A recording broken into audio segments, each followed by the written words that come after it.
นิทานเรื่องการเดินทางของเจ้าหมาน้อย ในหมู่บ้านเล็กๆ มีเจ้าหมาน้อยชื่อมินลี่ มินลี่ชอบวิ่งเล่นสุขสันต์ไม่เคยอยู่เฉยทำให้เพื่อนๆรักเขามากมาย มินลี่มักหาวิธีช่วยเหลือเพื่อนๆเสมอทำให้วันธรรมดาเต็มไปด้วยความสดใส วันหนึ่งมินลี่เห็นนกน้อยชื่อจิ๋วบินตกลงจากต้นไม้มินลี่รีบวิ่งไปช่วยทันทีเขาใช้ขาของตัวเองค่อยๆยกจิ๋วขึ้นอย่างระมัดระวังแล้วพาเขากลับไปที่รังหลังจากนั้นมินลี่และจิ๋วเป็นเพื่อนกันทั้งวันพวกเขาร่วมเล่นบนทุ่งหญ้าและหัวเราะกันสนุกสนาน จิวสอนมินลี่ให้รู้จักการบินแม้ว่ามินลี่จะบินไม่ได้แต่เขาก็ยังมีความสุขวันต่อมามินลี่ได้ยินเสียงร้องของแมวชื่อเมียว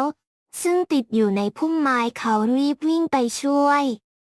เมียวขอบคุณมินลี่และบอกว่ามินลี่คือฮีโร่ของเขามินลี่รู้สึกดีใจ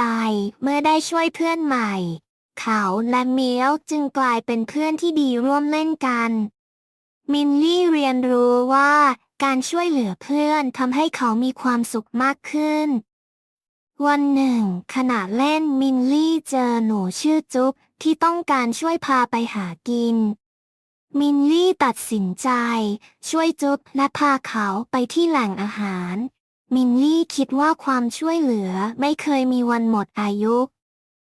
เมื่อจุ๊บได้อาหารเขาก็ดีใจมากและขอบคุณมินลี่จากนั้นทั้งสามเพื่อนก็ได้สร้างกลุ่มช่วยเหลือกันช่วยกันหาของเล่นและอาหารให้กันและกันวันหนึ่งมินลี่ประสบอุบัติเหตุขาแพลงในขณะที่กำลังเล่นกับเพื่